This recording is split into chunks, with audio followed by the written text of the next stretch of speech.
আসসালামু আলাইকুম ভিউজ। বিশ্ববাসীর উদ্দেশ্যে আমি কিছু বলতে চাই।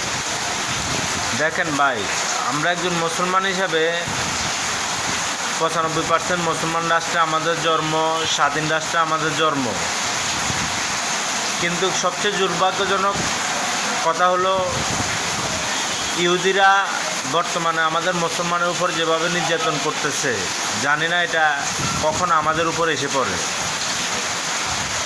তো আপনাদের কাছে আমার একটাই অনুরোধ, আপনারা যে জায়গা থেকে আছেন একটাবার চিন্তা করে দেখেন, মুসলমানের পক্ষ হয়ে অনেক হিন্দু ধর্মের বা অনেক ধর্মের মানুষ রাস্তায় নেমে আন্দোলন করতেছে ফিলিস্তিনের পক্ষে, লেবাননের পক্ষে, ইসরায়েলের বিপক্ষে।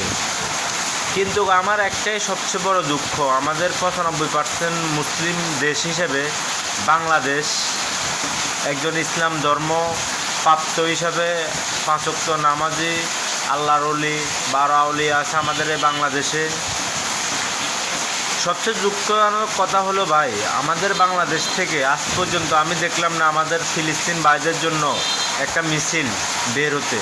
যে মিছিলে আমি অংশগ্রহণ করে আমার যদি মৃত্যু হয়, আমি শহীদ হিসাবে আমার কোনো দুঃখ নাই।